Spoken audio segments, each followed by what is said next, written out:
అద్భుతంగా ఉంది. మీరు చెప్పినవన్నీ దృష్టిలో ఉంచుకొని పురుగుల మందులను ఎంచుకున్నాము, ఇంకా వాటిని సరైన సమయంలో ఉపయోగించాము. అరే బేష్ సర్పంచ్ గారు, మీకు అభినందనలు. నా పంటను చూసి రైతు సోదరులందరూ మిమ్మల్ని కలవాలని మరియు సలహాలను పొందాలని కోరుకుంటున్నారు. అవునా, తప్పకుండా నేను మీ అందరినీ కలుస్తాను. రండి, అందరినీ కలుద్దాం. మీ అందరికీ రామ్. రైతు సోదరులారా, ఇవాళ నేను మీకు కొన్ని సలహాలు ఇస్తాను. దీనివల్ల మీకు మంచి పంట వస్తుంది. మంచి పంటతో పాటు ఏ పురుగుల మందు ఎప్పుడు ఎలా ఉపయోగించాలో నేను మీకు నేర్పిస్తాను. తద్వారా పంట కూడా బాగుంటుంది, పర్యావరణం కూడా బాగుంటుంది మరియు జీవితం ఆనందంతో నిండిపోతుంది. మంచి పంట పండించి మరియు పంట కోత అయ్యే వరకు నష్టాన్ని నివారించడానికి కొన్ని విషయాల పట్ల శ్రద్ధ వహించడం చాలా అవసరం. పురుగుల మందుల సురక్షిత ఉపయోగం కోసం గుర్తుంచుకోవాల్సిన చిన్నవి కానీ ముఖ్యమైన విషయాలు గుర్తుపెట్టుకోవడం అవసరం. పురుగుల మందును అవసరమైనప్పుడు మాత్రమే కొనండి. అంటే తెగులు లేదా వ్యాధి యొక్క ప్రభావాన్ని చూసి దాన్ని బట్టి ఉపయోగించాలి. పురుగుల మందులను ఎల్లప్పుడూ నమోదు చేయబడిన దుకాణం నుండి మాత్రమే కొనుగోలు చేయాలి. పురుగుల మందులను ఒక ప్రదేశం నుండి మరొక ప్రదేశానికి రవాణా చేసేటప్పుడు ఆహార పదార్థాలను వ్యక్తులు మరియు జంతువుల నుండి దూరంగా ఉంచండి. పురుగుల మందులను సురక్షితంగా తాళం వేసి పిల్లలు మరియు జంతువులకు అందుబాటులో లేకుండా ఉంచాలి. పురుగుల మందుల లేబుళ్లను ఉపయోగించే ముందు పూర్తిగా చదవాలి మరియు ముఖ్యమైన సంకేతాలను అర్థం చేసుకోండి. స్ప్రేయర్ల యొక్క సరైన నిర్వహణ మరియు చల్లడానికి సరైన నాజిల్ను ఉపయోగించి చేయాలి. ఇది చాలా ముఖ్యమైన విషయం.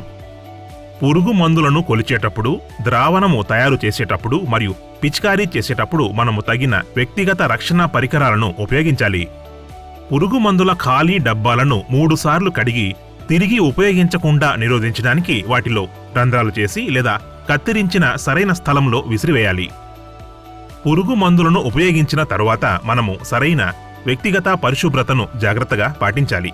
అన్నట్లు పిచికారీ చేసేటప్పుడు మీరు తినడం, త్రాగడం లేదా పొగ త్రాగడం చేయకూడదు. ఏదైనా ప్రమాదం జరిగితే వెంటనే డాక్టర్ దగ్గరకు వెళ్ళాలి మరియు పురుగు మందుల లేబుళ్లను మీతో పాటు తీసుకెళ్లాలని గుర్తుంచుకోండి. అరే డాక్టర్ గారు, ఈ సంవత్సరం నా పంట నాశనమైంది. మీరు పురుగు మందులను ఎక్కడ కొనుగోలు చేశారు? ఈ సంవత్సరం నేను మొబైల్ వ్యాన్ వద్ద పురుగు మందులను కొనుగోలు చేశాను. వాటి ధర తక్కువగా ఉంది. ఈ కొత్త పురుగు మందును ఉపయోగించడం సురక్షితం మరియు కీటకాలకు ప్రాణాంతకం అని వారు చెప్పారు. పంట బాగా పండుతుందని ఆయన చెప్పారు. ఇంకా అతను రసీదు ఇవ్వడానికి నిరాకరించినట్లు నాకు గుర్తుంది. అరే రమేష్ అన్న, మీరు అన్నీ సరిగ్గా చేశారు, కానీ మీరు రోడ్ల మీద దొరికే చౌకైన నకిలీ పురుగు మందులను ఉపయోగించారు. కాబట్టి నష్టం చవిచూశారు. పంట మాత్రమే కాదు, మీ ఆరోగ్యం మరియు పర్యావరణం కూడా దెబ్బతింటాయి. ఈ విషయాన్ని మీరు జాగ్రత్తగా గుర్తుంచుకోవాలి. కాబట్టి రైతు సోదరులారా, నకిలీ పురుగు మందులు మరియు వాటి లేబుల్స్ నిజమైన పురుగు మందులలాగానే కనిపిస్తాయి. అవి ప్రభుత్వం ద్వారా నమోదు చేయబడవు మరియు చట్టవిరుద్ధం. ఈ నకిలీ పురుగు మందులు పనికిరానివి. ఇవి తెగుళ్లపై తక్కువ లేదా ఎటువంటి ప్రభావాన్ని చూపవు, తద్వారా పంట నష్టానికి దారితీస్తాయి. మరియు ఇది మీ ఇన్ని నెలల కృషి మరియు డబ్బు నష్టం కూడా జరుగుతుంది.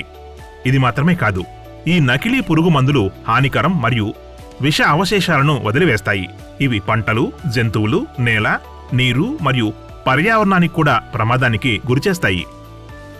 కాబట్టి మీరు అర్థం చేసుకున్నారు కదా, నకిలీ పురుగు మందులను ఉపయోగించడంలో అర్థం లేదు. ప్రతి ఒక్కరికి నష్టం జరుగుతుంది.